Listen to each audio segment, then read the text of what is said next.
मुंबई मध्ये नाही, तुम्ही थांबा, तुम्ही करतो. अरे तुमच्यामध्ये वाद नको. ऐका, एक तर फार थोडे आहात तुम्ही इथे. ऐका सिनेमे हिंदी में करता हूँ. आम्ही मुंबईत पवार साहेबांना मागच्याच महिन्यात जाऊन भेट झाली आमची. आता काल 1-2 झाले आमच्या. तुमचा विषय होता. राऊत साहेबांनी कालची भूमिका मांडली, त्या तीच भूमिका आजही तुमच्या पक्षाची आहे का शरद पवार यांच्या बाबतीत? कोणी सांगितले का की तुम्ही भूमिका अधिकृत नाहीये? नाही, तुम्ही त्याच्यावर पवार यांनी नाराजगी व्यक्त केली आहे. कुठे ना कुठे अमोल कोल्हे असतील किंवा त्यांनी त्यांच्या पक्षाची भूमिका मांडून नाराज सांगितलं, जेव्हा तुमच्या पक्षातले लोक महायुतीच्या दुसऱ्या नेत्यांना भेटतात, जसं नागपूरमध्ये फडणवीसांना पण भेटले, तेव्हा कोणी तिकडून कोणी नाराजगी? बघा, ह्याच्यात तुम्हाला एक सांगतो, आम्ही जेव्हा भेटलेलो आहे तेव्हा स्पष्टपणे आम्ही कशासाठी गेलो आहे हे आम्ही जाहीर केलेलं आहे. जी कामं आहेत ती तिथे नेलेली आहेत, आपल्या समोर तीच आणलेली आहेत. कधी त्यांचं कौतुक केलं नाही महाराष्ट्रात पडझड करण्यासाठी, कधी महाराष्ट्र लुटण्यासाठी कौतुक केलं नाहीये, कधी महाराष्ट्रात विकासाला दूर करण्यासाठी कौतुक केलं नाही, महाराष्ट्र लुटण्याचं कौतुक केलं नाहीये. जे महाराष्ट्राला लुटतात, जे महाराष्ट्रात सरकारची चोरी करतात, पक्षांची चोरी करतात, पक्ष फोडतात, मग त्यांचा परिवार फोडतात, त्यांचं कौतुक आमच्याकडून कधी होणार नाही, ऍज प्रिन्सिपल म्हणून होणार.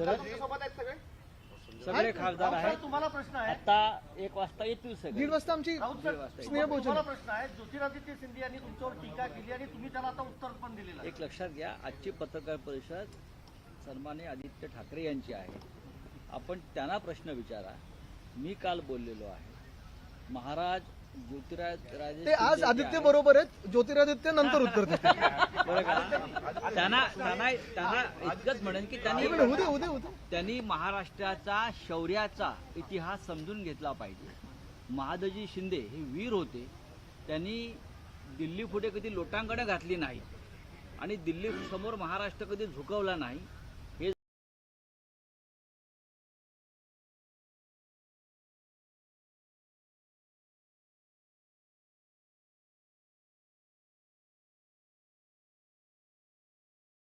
पूर्वजांची प्रतिष्ठा कमी करताय, एका योद्ध्याची प्रतिष्ठा कमी करताय. तुम्ही जयाजीराव शिंदेच्या नावानं पुरस्कार द्या, आमचं काही म्हणणं नाही. चला, धन्यवाद.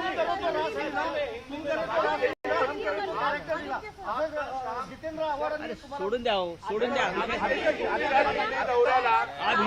हिंदी में शुरू करिए.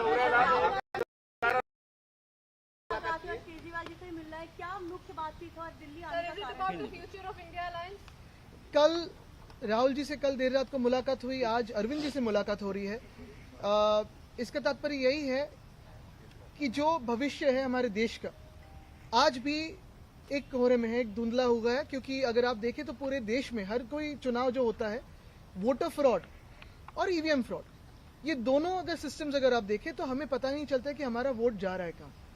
फ्री एंड फेयर इलेक्शंस क्या हमारे देश में हो रहे हैं, क्या चुनाव हमारे फ्री एंड फेयर है, ये पूछने का आज वक्त आ गया है. और हम प्रिटेंड कर रहे हैं, हम एक बर्ताव कर रहे हैं ऐसे कि हम डेमोक्रेसी में हैं, लेकिन शायद हमारी डेमोक्रेसी अब नहीं रही है. ये जो प्रिटेंशियस डेमोक्रेसी है उसे दूर करने के लिए हर एक पक्ष को साथ में आना होगा. कर्टसी में विजिट तो थी, कल राहुल जी के साथ थी, आज अरविंद जी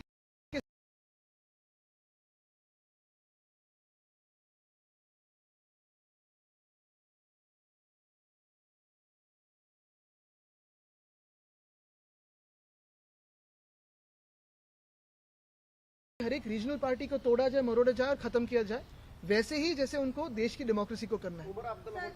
एक ही बात इसमें है कि आज और कल की जो कर्टेसी मीट्स है उससे आगे जो रोड मैप है वो भी थोड़ी तय करने की तैयारी चल रही है. रोड मैप तैयार करने की कोशिश की जा रही है क्या? मुझे लगता है इंडिया अलायंस के लिए काफी सारे जो वरिष्ठ नेता है वो रोड मैप तय करेंगे. कर्टेसी विजिट्स में जो भी इलेक्शंस में रीडिंग्स थे वो थोड़े ऊपर से बातचीत हुई है, डिटेल में हमारी टीमें काम कर रही है उस पर. पत्रकार परिषद घेतली होती, संजय राऊत साहेब पत्रकार परिषदेला उपस्थित होते.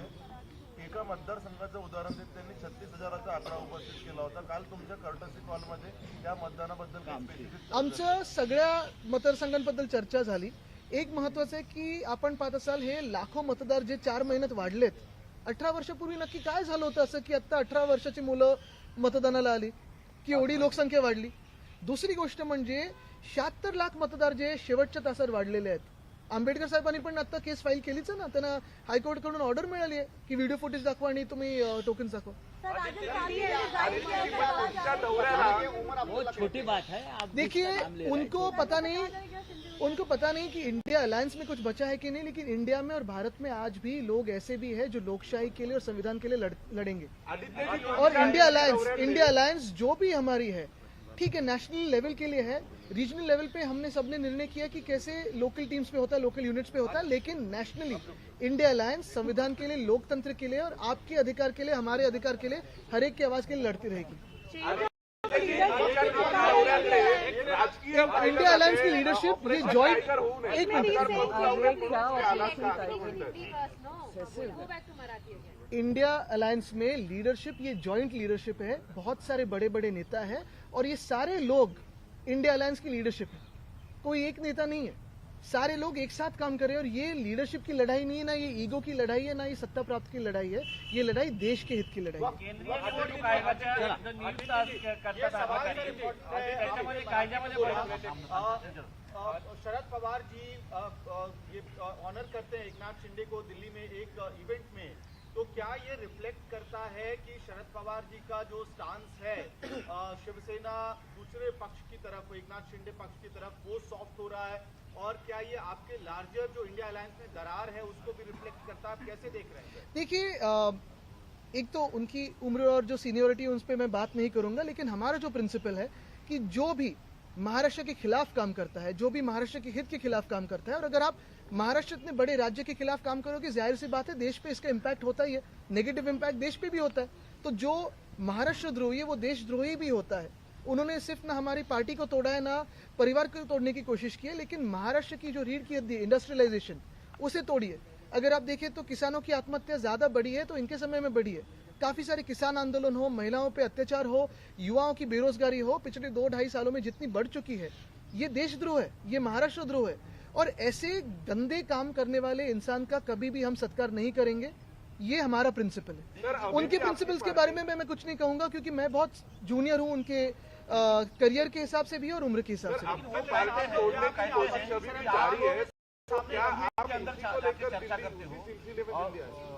मी अजित पवारांना भेटले, त्यांचं अभिनंदन केलं, तेव्हा आम्ही काय कुठलाही हस्तक्षेप घेतला नाही असं त्यांचं म्हणणं आहे। हम अगर आप देखें तो सारी जो बातें हैं वो पब्लिकली करते हैं, कभी भी उनका हमने उनका अभिनंदन नहीं किया। हम अभी भी कह रहे कि ये इलेक्शन चोरी का इलेक्शन है, लेकिन जो काम है, जो जनता के काम है, जाहिर सी बात है वो उनके सामने रखेंगे। लेकिन हमारे कोई भी व्यक्ति गद्दार एकनाथ शिंदे के पास नहीं जाएगी। केंद्रीय निवडणूक आयोगामध्ये जे आयुक्तची नियुक्ती होती त्याच्यामध्ये कायद्यात बदल करण्यात आला। आता तर म्हणतात की मतदानाच्या ठिकाणी जे सीसीटीव्ही फुटेज आहे इलेक्ट्रॉनिक, तेही उमेदवाराला दिलं जाणार नाही। एवढे मोठे बदल होत असताना विरोधी पक्षांची भूमिका सॉफ्ट का पाहायला मिळते? सॉफ्ट म्हणजे अजून काय करायचं? आंदोलनं करतोय आम्ही, पार्लमेंटमध्ये विषय घेतोय, कोर्टात विषय घेतलेला आहे। तुम्ही एक विचार करा, चीफ इलेक्शन कमिशनचा जो निर्णय सुप्रीम कोर्टाने दिलेला, सीजीआयने दिलेला, तो भाजपने बदलून घेतला। आता तुम्ही ऐकतोय की आता भाजपचे अध्यक्ष, प्रधानमंत्री आणि जे त्यांचे सेक्रेटरी असतील, हे तिघं ठरवणार की निवडणूक आयोग कोण आहे, म्हणजे विरोधी पक्ष पण घेणार नाही। तुम्हाला सांगतो, एक आपण मीडिया म्हणून विषय घेत आहात, आम्ही इकडे विषय घेत आहात, तर तुम्हाला 2 उदाहरणं देतो। महाराष्ट्रात पहिलं उदाहरण आहे बीडचं, दुसरं उदाहरण आहे परभणीचं। आंदोलनं रस्त्यावर होतात, आक्रोश मोर्चे निघतात, लॉंग मार्च निघतात, मीडियामधून पण सगळे पुरावे निश्चित, सगळं काही पुरावे घेऊन आपण दाखवत आहे की कोण कोण याच्यात दोषी आहे। मुख्यमंत्री ऐकतायत का? भाजप ऐकताय का? मग सॉफ्ट आणि हार्ड मध्ये स्टँड्स हा तुम्ही पण असेल, आम्ही पण असेल, कोणी सिव्हिल सोसायटी म्हणून पण असेल, कितीही काही आपण घेतला तरी जे सत्तेत चोरी करून निवडणूक बसलेले आहेत ते उत्तर काय देतात, ह्याच्याकडून आपण अपेक्षा ठेवली पाहिजे की नाही? मला एक प्रश्न असा आहे की महाविकास आघाडी म्हणून तुम्ही मुंबई महानगरपालिकेची निवडणूक लढणार आहात की एकला चलो? मी तुम्हाला एक सांगतो, महाविकास आघाडी म्हणून पहिला आमचं भूमिका हीच राहील की मुंबई महानगरपालिकेची निवडणूक जाहीर तर करा।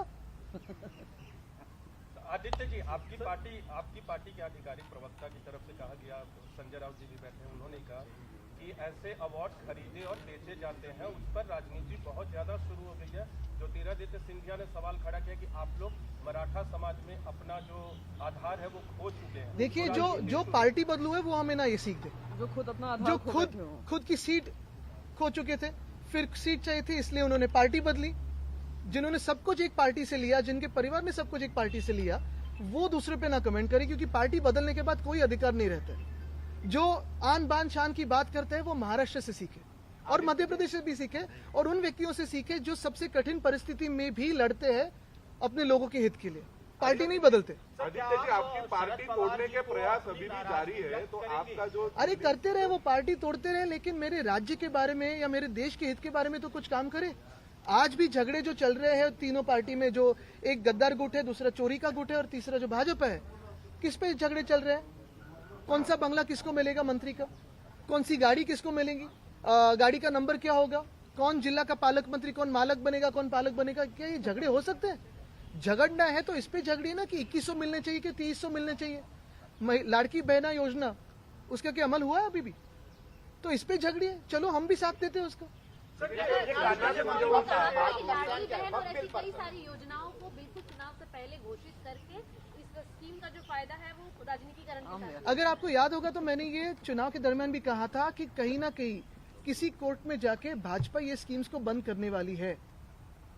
आज ये पिटिशनर कौन है मुझे पता नहीं, ये सुमोटो है मुझे पता नहीं, लेकिन यही भाजपा का तंत्र है। शायद बिहार के इलेक्शन के बाद और महाराष्ट्र में जो लोकल बॉडी इलेक्शंस है उसके बाद ये जो लाडली बहना है, लाडला भाऊ है, ये सारे स्कीम्स भाजपा ही बंद करेगी, क्योंकि ये भाजपा का मोडस ऑपरेंडी है। मराठी पॅरासाइट्स बनवताय तुम्ही लोकांना, हे लाडकी बहीण योजना वेगवेगळ्या असं सर्वोच्च न्यायालयाचं म्हणणं. बघा, मी तुम्हाला एक सांगतो, योजना ह्या महत्वाच्या असतात, कारण लाडकी बहीण अर्थात महिलांना आधार देते आणि आम्ही 3000 रुपये देणार होतो.